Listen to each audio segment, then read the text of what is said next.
Sudamérica es un subcontinente donde habitan países que, si bien algunos poseen muchas riquezas naturales o una rica herencia cultural, la verdad es que estos países a través de su historia se han quedado muy atrás en comparación con países de Europa o Norteamérica.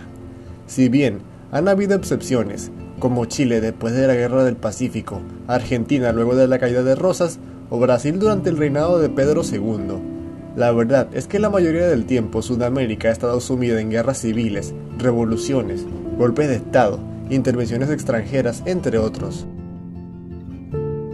Venezuela es una de las mayores representaciones de esto. Después de la Guerra de la Independencia, este país no se peleó ninguna guerra directa con alguno de sus vecinos.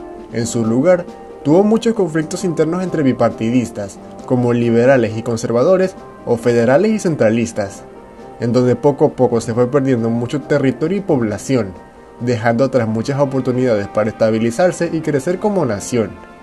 Sin embargo, no siempre fue así.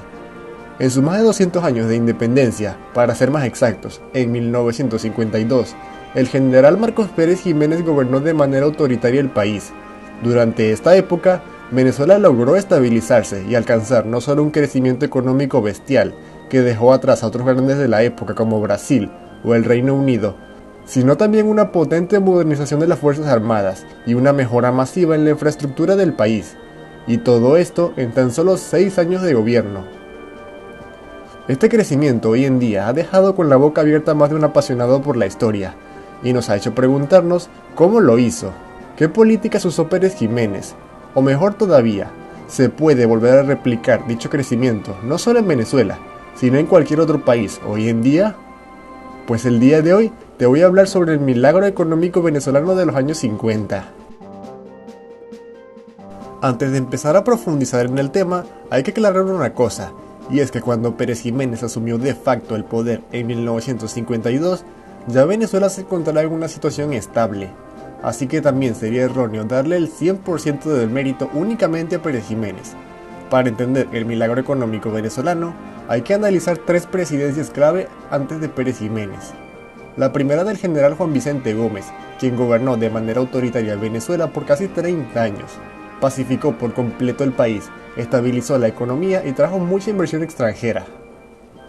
La segunda de Eleazar López Contreras, quien en medio de la Europa entre guerras y la Segunda Guerra Mundial, abrió las puertas a la emigración europea, favoreciendo la mano de obra en el país.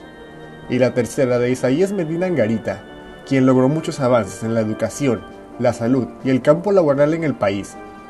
Estas 3 presidencias lograron preparar a Venezuela para que finalmente Pérez Jiménez le diera el impulso final y llevara al país a su máximo apogeo.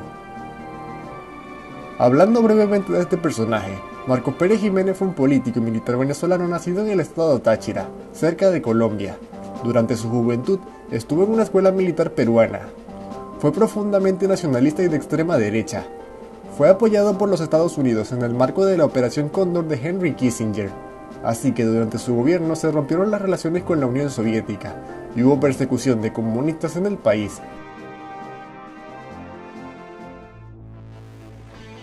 Cuando Pérez Jiménez asumió de iure en 1953, implementó un modelo económico llamado nacionalcapitalismo o capitalismo de Estado, que en términos resumidos podría entenderse como una mezcla entre intervencionismo y capitalismo.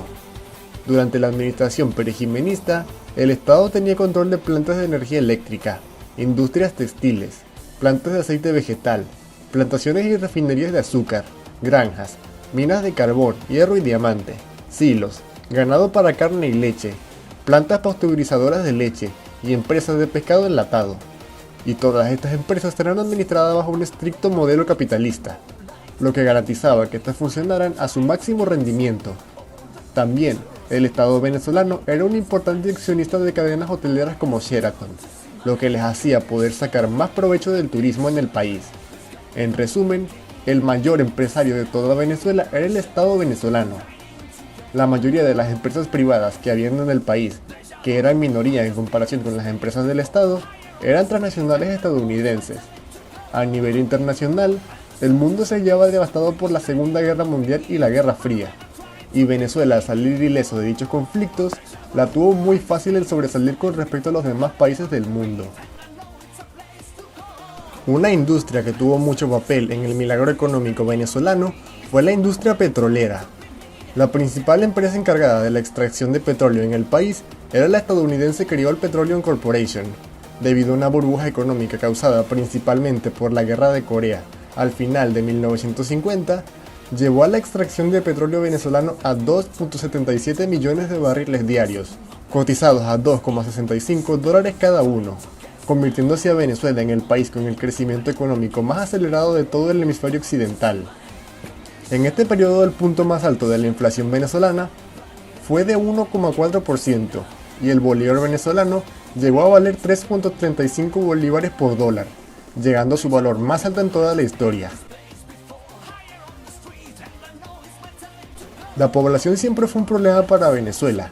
Cuando este país se independizó, tenía más de 1 millón de kilómetros cuadrados y menos de 1 millón de habitantes, dejando mucho terreno pero muy poca mano de obra. Pérez Jiménez puso fin a esto con la aplicación de leyes de naturalización mucho más flexibles. Europa se hallaba devastada por la guerra y muchos europeos buscaban nuevas oportunidades en las Américas. En los años de la dictadura de Pérez Jiménez, se estima que llegaron a Venezuela 800.000 inmigrantes europeos, gran parte de ellos españoles, convirtiendo a Venezuela en el tercer país latinoamericano con más europeos. Esto aumentó la mano de obra e impulsó muchísimo la capacidad industrial del país. En 1950, Venezuela tenía 5 millones de habitantes y 10 años después, 7 millones y medio. Otro aspecto no tan relevante pero igualmente interesante es que Pérez Jiménez usó mucho la meritocracia en su gobierno. Su gabinete ministerial se compuso por muchos profesionales altamente cualificados para sus campos de trabajo, como por ejemplo el intelectual Vallenilla Lanz, el economista Aurelio Arreaza o el científico Humberto Fernández Morán. Un aspecto negativo de la administración económica del general Pérez Jiménez fue la deuda contraída debido a la potente modernización de la infraestructura del país. Sin embargo, esto nunca fue visto como una amenaza por Pérez Jiménez. Hasta él mismo le dijo a Vallenilla Lanz que no habían deudas sino compromisos, ya que para 1957 la deuda venezolana era de aproximadamente 150 millones de dólares y el Tesoro del Estado contaba con más de 700 millones. Para 1964, o sea, 6 años después de su caída, la deuda venezolana había sido totalmente pagada. Todos estos éxitos económicos obtenidos durante su administración le dieron a Pérez Jiménez un prestigio descomunal a nivel internacional. Tanto es así que en 1955, Marcos Pérez Jiménez estuvo en la portada de la revista estadounidense Time.